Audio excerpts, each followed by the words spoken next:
وأشهد أن محمدا عبده ورسوله صلوات الله وسلامه عليه وعلى آله وأصحابه ومن تبعهم بإحسان إلى يوم الدين.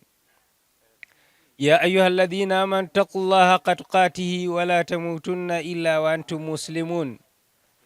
يا أيها الناس اتقوا ربكم الذي خلقكم من نفس واحدة وخلق منها زوجها وبث منهما رجالا كثيرا ونساء واتقوا الله الذي تساءلون به والأرحام إن الله كان عليكم رقيبا. يا أيها الذين آمنوا اتقوا الله وقولوا قولا سديدا يصلح لكم أعمالكم ويغفر لكم ذنوبكم ومن يطع الله ورسوله فقد فاز فوزا عظيما. أما بعد، فإن أصدق الحديث كتاب الله وخير الهدي هدي محمد صلى الله عليه وسلم وشر الأمور محدثاتها وكل محدثة بدعة وكل بدعة ضلالة وكل ضلالة في النار. اللهم إنا نعوذ بك من البدع وضلالة، اللهم أمين. إخوة الإيمان، أوصيكم وأوصي نفسي أولا بتقوى الله سبحانه، ولقد فاز ونجى المتقون، حيث قال سبحانه إن للمتقين مفازا. Ndugu katika imani, baada ya kumshukuru Mwenyezi Mungu Subhanahu wa Ta'ala na kumtakia rehema na amani kipenzi chake mtume wetu Muhammadin sallallahu alaihi wasallam, sina budi kuhusia nafsi yangu vile vile kuhusieni nyinyi waja wa Allah Subhanahu wa Ta'ala katika masala mazima ya kumcha Allah Subhanahu wa Ta'ala, kwa sababu pale palipo na uchaji Mungu kunapatikana mafanikio ya mja, vile vile kunapatikana ufaulu wa mja, kama alivyosema Allah Subhanahu wa Ta'ala kwamba inna lilmuttaqina mafaza, hakika wamchao Allah Subhanahu wa Ta'ala ndiye wenye kufaulu. Ndugu katika imani, ningependa tuzungumzie katika huu muda mfupi masala mazima ya ubora wa kutafuta elimu ya kisheria. Allah Subhanahu wa Ta'ala, kama inavyofahamika, ametuleta sisi hapa duniani tuje tumwabudu yeye. Bila shaka huwezi ukamwabudu Allah Subhanahu wa Ta'ala jinsi inavyotakikana pasina ya kujifunza, pasina ya kuwa na elimu kwa kile ambacho utamwabudu nacho Allah Subhanahu wa Ta'ala. Ndio tunakuta katika sira Mtume sallallahu alaihi wasallam, kabla hajaanza kufanya ibada, alitakiwa kwanza kusoma. Mtume sallallahu alaihi wasallam alikuwa pangoni akitafakari ni namna gani atawaokoa watu wake kutokana na ujinga walionao, ujinga wa kuabudu masanamu. Mtume sallallahu alaihi wasallam alipokuwa pangoni akifikiria hivyo, Gharu Hira, alijiliwa na malaika akimtaka Mtume sallallahu alaihi wasallam ajifunze, akamwamrisha kusoma. Hili jambo lilimtatiza Mtume sallallahu alaihi wasallam kwa sababu hakuwahi kusoma katika maisha yake. Waarabu walikuwa wamezamia katika fani za elimu mbalimbali, wakienda kwenye majukwaa wakionyesha utaalamu wao wa fani mbalimbali za kielimu walizonazo. Mtume sallallahu alaihi wasallam hili hakuwa ni mwenye kujifunza, ndiyo mara ya kwanza anaambiwa kusoma. Mtume sallallahu alaihi wasallam baada ya kuamrishwa kusoma akajibu kwamba ma ana biqari, mimi si msomaji, tasoma kitu gani? alibanwa safari hiyo ya kwanza, ya pili pia akiamrishwa kusoma, ya tatu ndiyo akawa ni mwenye kupewa mwongozo akiambiwa iqra bismi rabbika ladhi khalaqa, soma kwa jina la Mola wako aliyeumba. Khalaqa al-insan min alaq, amemuumba mwanadamu kutokana na pande la damu. Iqra wa rabbuka al-akram, soma na Mola wako ni mkarim. Alladhi allama bil qalam, Mola ambaye amemfundisha mwanadamu kwa kalamu. Allama al-insan ma lam ya'lam, amemfundisha mwanadamu yale ambaye alikuwa hayajui kisha kayajua. Mtume sallallahu alaihi wasallam baada ya kutamkishwa hayo maneno aliharakia kuyasoma, hasa kulingana na tukio lililomtokea la kubanwa mbavu, akajisikia uchungu. Baada ya kuharakia akapewa mwongozo Mtume sallallahu alaihi wasallam, akiambiwa asiyaendee hayo maneno kwa haraka, akiambiwa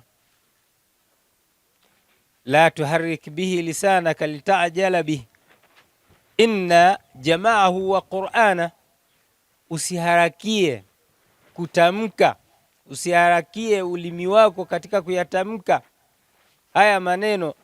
Inna jamaahu wa qur'ana, hakika sisi tutayakusanya na kukusomea. Fa idha qara'nahu fattabi' alquran, tutakapo kusomea fuatishia kile kisomo. Mtume sallallahu alaihi wasallam akawa ni mwenye kwenda kwa utaratibu huo. Hizi aya ndugu zangu katika imani zinatufundisha ni namna gani mtu au mwanafunzi anatakiwa awe mbele ya mwalimu wake, ili mwanafunzi aweze kumwelewa mwalimu. Bila shaka kinachomtaka aadabike nacho ni kumsikiliza mwalimu anavyosoma.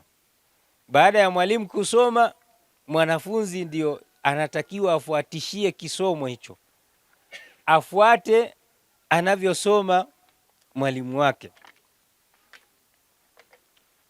Hii aya ndugu zangu katika imani ndiyo inatufundisha hivyo.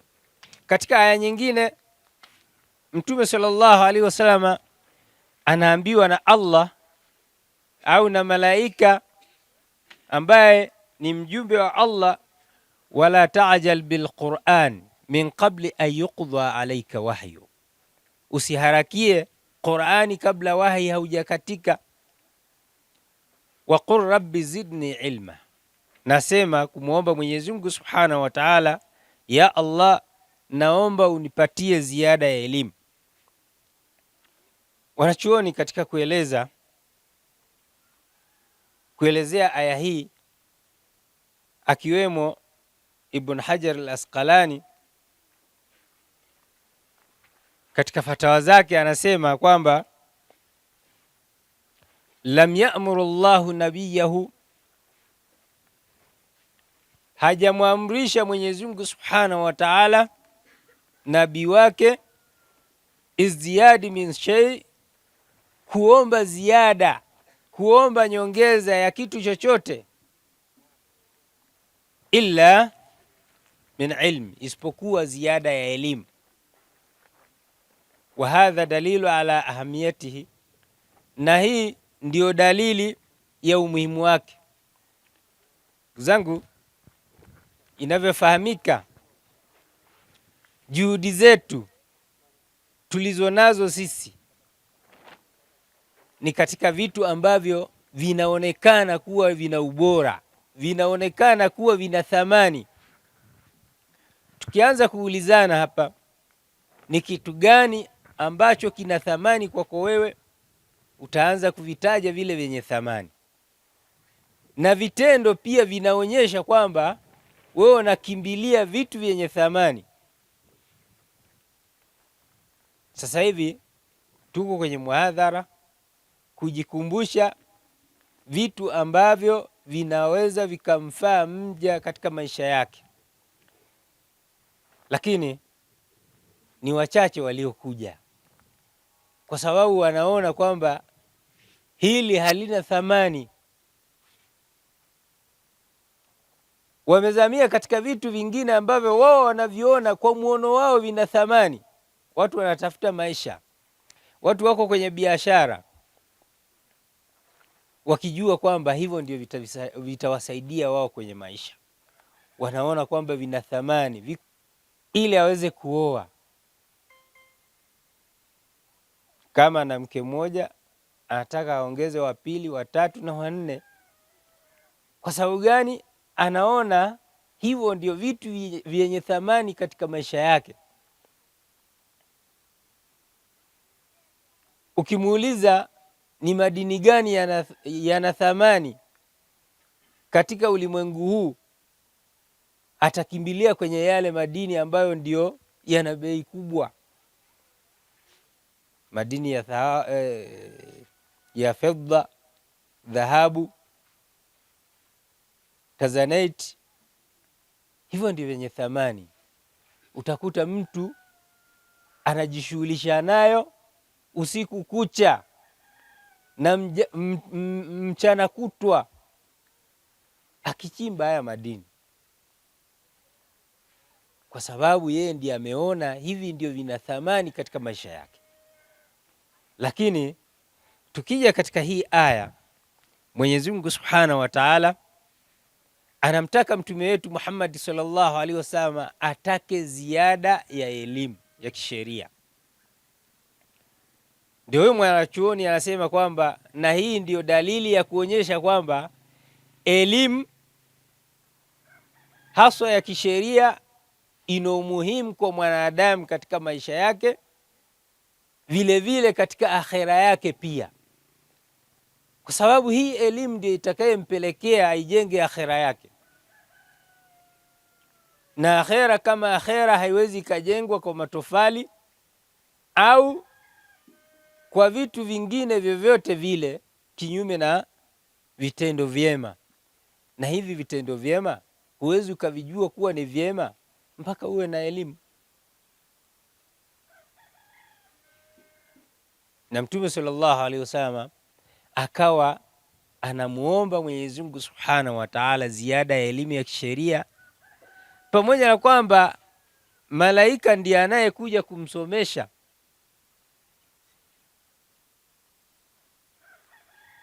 Akazama na akaendelea kuomba ziada ya elimu. Ndugu zangu katika imani, Sufyan ibn Uyayna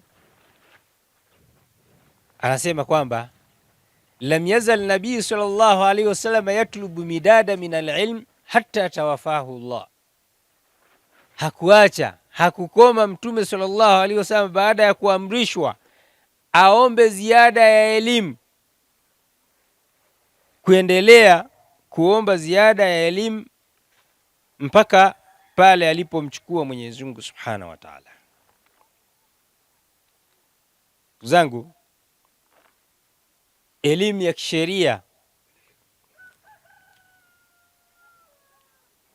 ndiyo swala ambalo linazunguka kwa mwanadamu katika maisha yake.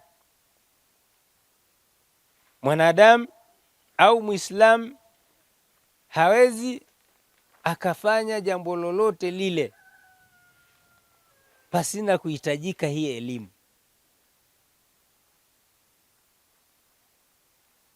Naweza nikakuuliza ni jambo gani ambalo elimu ya kisheria haihitaji au haiwezi ikahitajika hapo? Unaweza ukalifanya tu pasina elimu. Jambo ambalo litakusaidia wewe katika dunia yako na akhera yako ni lipi? Utalikosa. Angalia swala ambalo linaonekana kuwa ni hakiri, jambo dogo lisilokuwa na maana, la kujisafisha mtu akiwa chooni. Tulio wengi, mtu unajua kuwa kule unaenda kwa sababu umebanwa na haja, unaanza kuzitupa kule alafu katoka. Lakini hili ni dogo katika vile vidogo. Hapa unahitajika kufanya kwa elimu. ya kisheria unapoingia. Ndio siku moja Umar ibn Khattab anaongea na Myahudi anamwambia, qad allamakum liislam kulla shay, au akamwambia kwamba qad allamakum nabiyukum kulla shay, mtume wenu huyu amewafundisha kila kitu. Akamwambia ajal, kweli mtume wetu ametufundisha kila kitu. Akamwongezea Umar ibn Khattab, mpaka na mambo ya chooni mtume wetu katufundisha, unapoingia uingieje, yani namna ya kuingia na dua ya kusoma wakati unaingia. Vile vile ukiwa huko ndani, mtume wetu ametufundisha ni namna gani ujisafishe na utumie mkono gani wakati unajisafisha, na wakati wa kutoka pia. Wakati wa kutoka unasema ghufranaka, usamehevu ni wa kwako wewe ya Allah.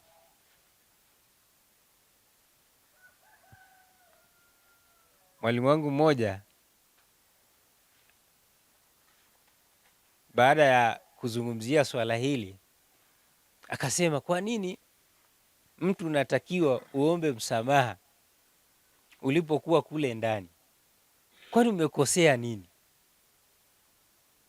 Akasema kwamba miongoni mwa vitu walivyoeleza wanachuoni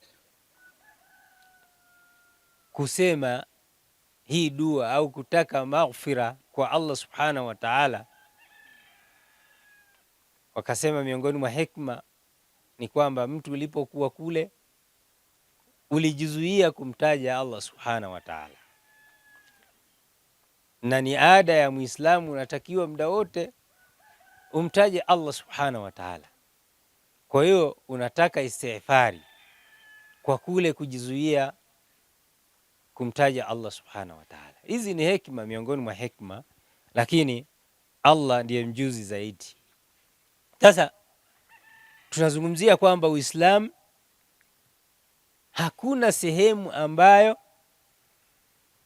elimu haitahitajika katika maisha ya mwanadamu, kwa maana elimu inakuwa ni muhimu kwetu sisi kuliko hata chakula na vinywaji, kwa sababu inahitajika wakati wote. Kila kitu kinahitajia elimu ya kisheria, lakini chakula utakihitajia pale utakapopatwa na njaa. Kinywaji pia utakihitajia pale utakapopatwa na haja ya kunywa hicho kinywaji. Elimu ya kisheria inahitajika muda wote. Unapotaka kuongea, inahitajika elimu ya kisheria. Ni maneno gani unatakiwa yaseme na ni maneno gani hayatakiwi kuyasema. Allah subhanahu wa ta'ala anatueleza katika kitabu chake, na ndiyo aya ambayo tulitanguliza katika khutbatul haja. Mtume sallallahu alaihi wasallam alikuwa haongei jambo lolote isipokuwa anaileta hii aya pia, ya ayyuhalladhina amanu taqullaha wa qulu qawlan sadida, enyi mliamini mcheni Mwenyezi Mungu na mseme maneno ya sawa, mseme maneno ya kweli. Kwa hiyo kumbe unapoongea pia inahitajika elimu ya kisheria. Kuna maneno ambayo yanatakiwa yalete na kuna maneno ambayo hutakiwi kuyaleta pia. Ndugu zangu katika imani, elimu ya kisheria ni elimu ambayo Allah subhanahu wa ta'ala ametuhimiza wewe na mimi kuitafuta hiyo elimu ya kisheria. Moja ya aya ndio hizi ambazo nimezisoma na nikamalizia na hii ambayo inasema kwamba Mtume sallallahu alaihi wasallam anatakiwa aombe ziada ya elimu. Ndugu zangu katika imani, miongoni mwa aya zingine ambazo pia zinaonyesha ubora wa elimu ya kisheria, Mwenyezi Mungu Subhanahu wa Ta'ala anaonyesha daraja, anaonyesha thamani ya yule mwenye elimu ya kisheria, akisema Mwenyezi Mungu Subhanahu wa Ta'ala, yarfa'illahu alladhina amanu, Mwenyezi Mungu Subhanahu wa Ta'ala anawanyanyua daraja wale wenye imani, walladhina utul ilma darajati, na wale wenye elimu ya kisheria wanakuwa na daraja ya juu. Anakuwa na elimu na daraja ya juu kwa wale wasiokuwa na hiyo elimu.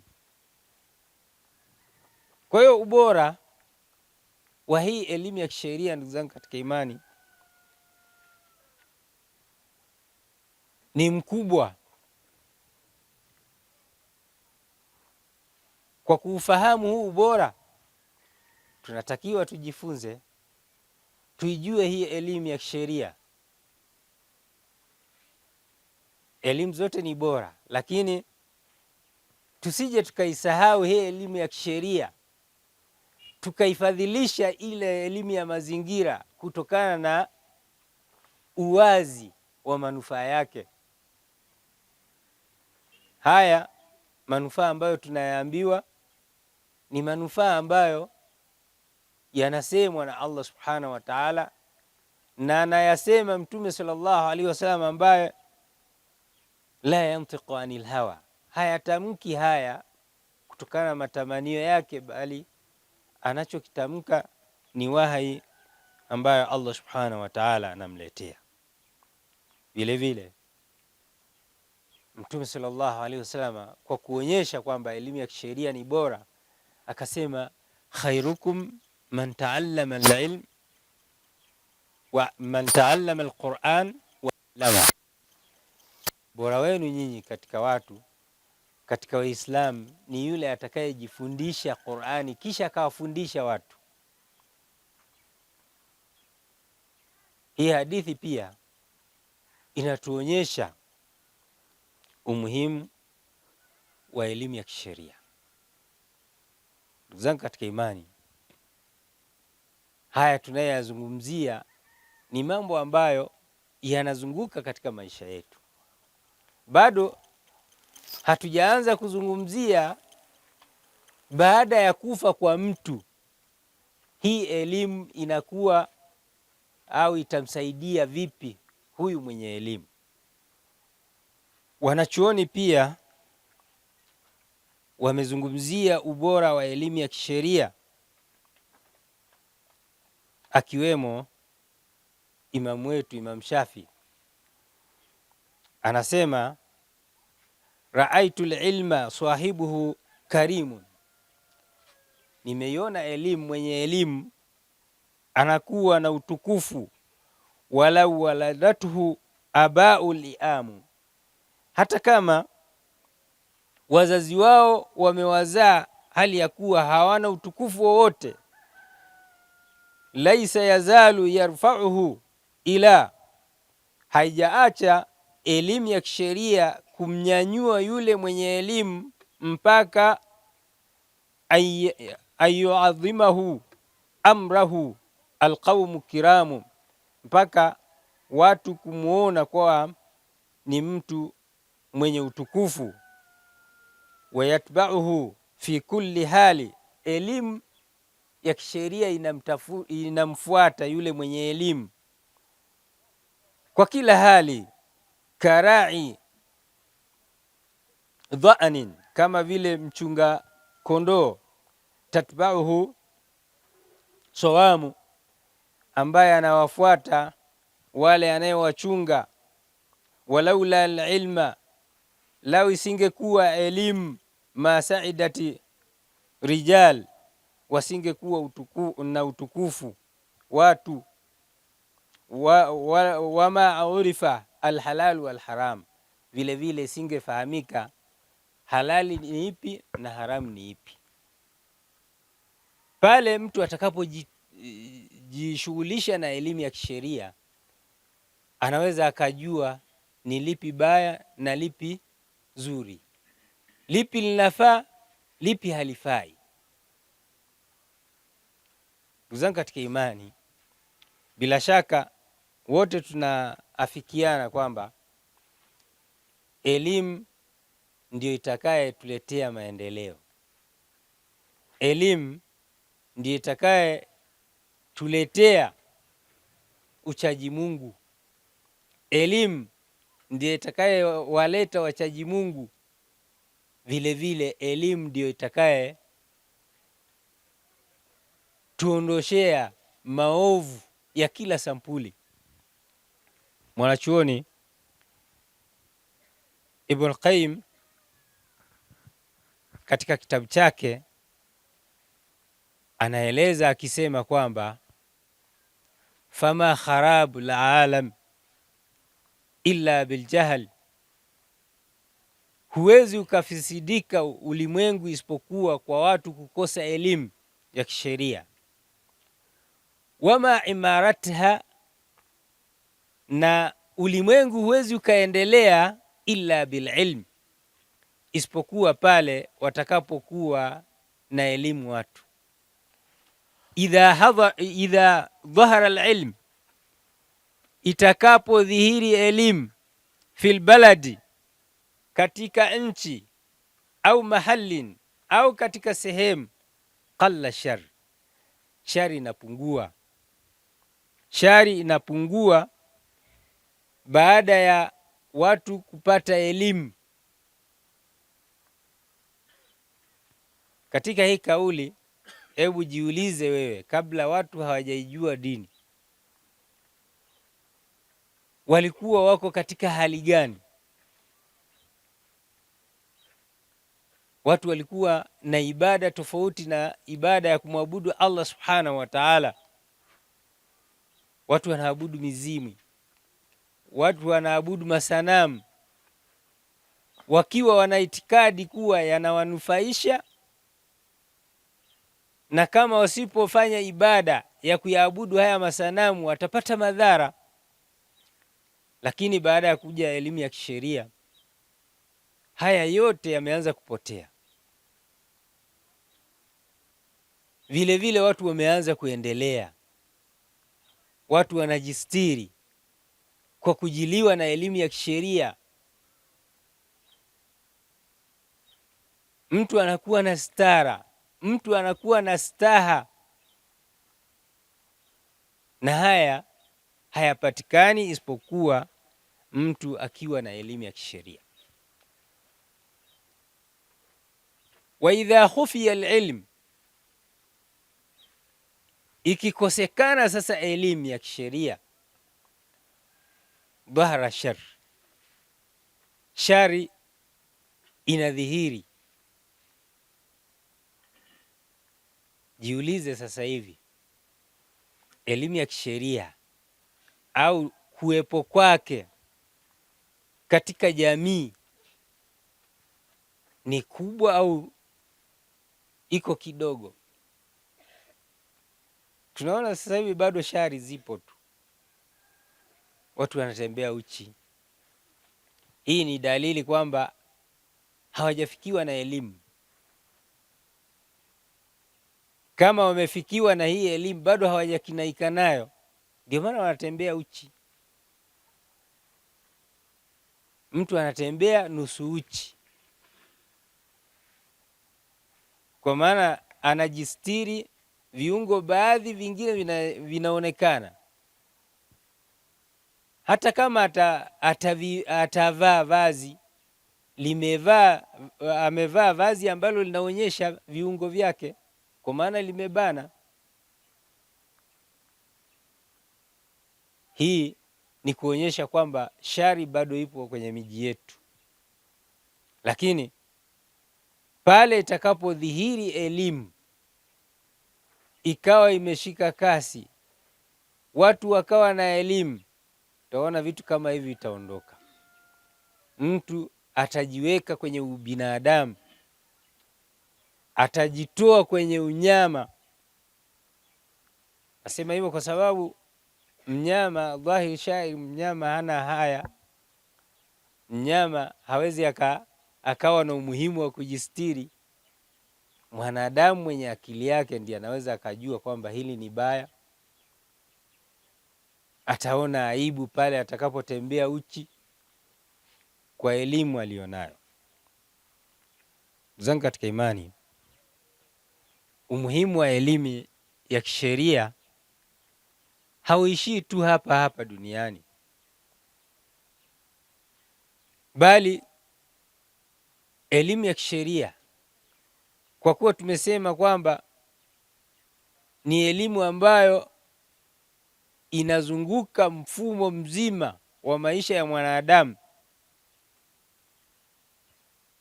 Mwanadamu pia pale atakapokufa na akawekwa katika kaburi lake, mambo ya mwanzo kuulizwa kabisa ni mambo ya elimu ya kisheria. Kama ilivyokuja katika hadithi sahihi, Mtume sallallahu alaihi wasallam anasema kwamba mtu atakapokufa akafukiwa na wakaondoka wale waliomfukia, atahu malakani, watamjia malaika wawili, watamuuliza masala ya elimu ya kisheria, si elimu nyingine. Pale huwezi ukaulizwa ulikuwa na mali kiasi gani, ulikuwa na watoto wangapi, ulikuwa na wake wangapi. Utakachoulizwa pale ni elimu ya kisheria. Moja ya maswali utakapoulizwa ya mwanzo, malaika hawa watamuuliza mtu, man rabbuk, Mola wako ni nani? Wama dinuk, dini yako ni dini ipi?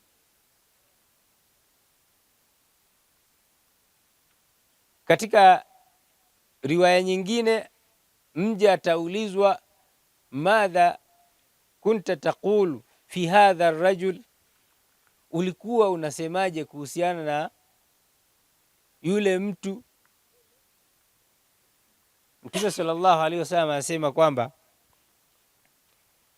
ama mu'min atayajibu haya maswali bila ya ukakasi wowote. Akiulizwa man rabbuk, atasema rabbi Allah. Ma dinuk, dini lislam. Madha kunta taqulu fi dhaka ar-rajul, atasema kwamba nabiyullah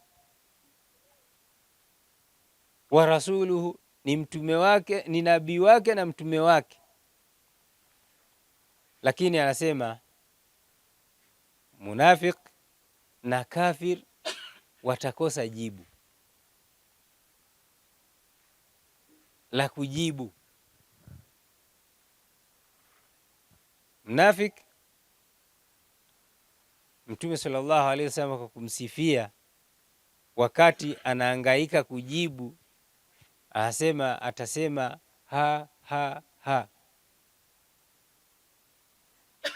Ataanza kupewa jibu, akiambiwa kuwa Muhammad,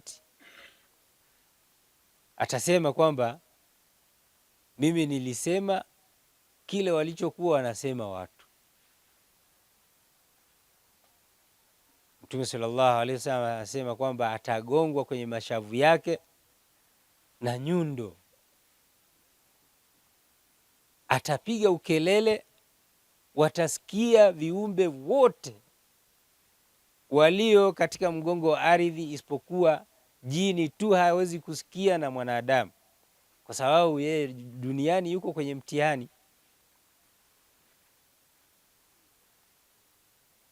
Kwa ule ukelele ambaye anapiga ukelele yule aliyegongwa na nyundo, nafiki kafiri, ndiye atapiga ukelele huo. Ndugu zangu katika imani, hii inaonyesha kwamba hii elimu ina umuhimu katika maisha yetu. japokuwa sisi tunaona kwamba si lolote, si chochote, manufaa yake hatuyashuhudii kwenye mtazamo wetu au kwenye uhalisia kama nilivyotanguliza mwanzoni, lakini hii elimu ina umuhimu. Maisha yote ya mwanadamu yanahitajia hii elimu. Vile vile kinachoonyesha umuhimu wake pale mtu atakapokufa, ndio swali la kwanza kuulizwa linahusiana na hili elimu ya kisheria. Ibn Uthaymeen katika kuifasiri hii aya anaeleza kwamba ala basira, yeye akafasiri vitu vitatu ambavyo vinaingia kwenye hili neno ala basira. Akasema ala basira ai fi mad'u, juu ya elimu kwa wale unayowalingania, unatakiwa ujue hali zao zikoje, wanahitaji kitu gani wale unayowalingania. Kabla hujaanza kuambia lolote, ujue matatizo yao, wana matatizo gani, wanahitajia aya za kumwamini Mwenyezi Mungu Subhanahu wa Ta'ala. Ndio naanza kuwaeleza hilo kwanza. Wana mapungufu ya kutomjua Mtume sallallahu alaihi wasallam, naanza kueleza sira za Mtume sallallahu alaihi wasallam. Wana mapungufu, hawashikamani na ibada ya sala, ndio naanza unatafuta aya, unatafuta hadithi za kuonyesha umuhimu wa ibada, umuhimu wa sala. Kwa hiyo mwenye kulingania kama mwenye kulingania ni daktari, daktari wa nyoyo za watu, wa matatizo ambayo yanapatikana katika moyo wa mtu. Kuna daktari ambaye anahangaika na bodi la mwili wa mtu. Sasa huyu mwenye kulingania ye anatibu maradhi ambayo yanapatikana katika nyoyo za watu. Matatizo ambayo yanapatikana katika nyoyo za watu, matatizo ya ukafiri, matatizo ya unafiki, matatizo ya uzushi,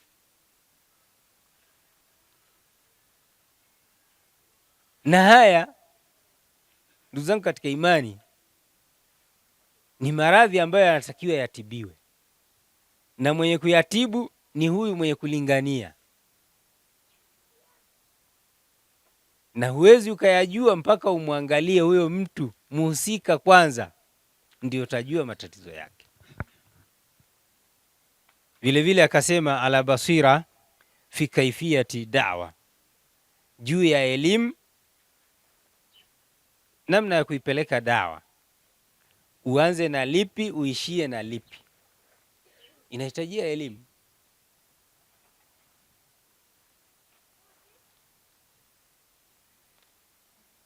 Mtume sallallahu alaihi wasallam amemwambia Muadhi wakati anamtuma, akimwambia kwamba liwe la mwanzo utakalo walingania watu shahadatu an la ilaha illallah. Huu ni utaratibu wa dawa. Dawa huwezi ukaiendea tu unavyotaka wewe mwenyewe, unaangalia lipi la umuhimu, kisha linalofuata kwa umuhimu, alafu utamalizia na lipi. Zangu katika imani,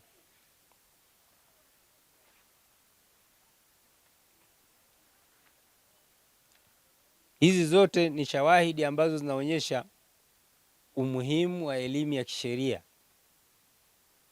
Kwa hiyo nawahusia vile vile kujihusia mimi kujitahidi katika kuitafuta hii elimu kutokana na umuhimu wake na kutokana na shawahidi hizi ambazo zinatuamrisha kusoma, na usije ukakata tamaa kusema kwamba nimesoma muda mrefu sijajua. Watakiwa ujitahidi kusoma, uendelee kusoma Mwenyezi Mungu Subhanahu wa Ta'ala atakufungulia na utakuwa miongoni mwa wale wenye elimu. Kwa haya niliyoyazungumza, ningependa niishie hapa, kwa sababu wapo wengine pia watakuja kuzungumza. Basi nisichukue muda mrefu katika kuzungumza hili, niwape na nafasi wengine. Wabillahi tawfiq. Subhanakallahumma bihamdika ashhadu an la ilaha illa anta astaghfiruka wa atubu ilaik.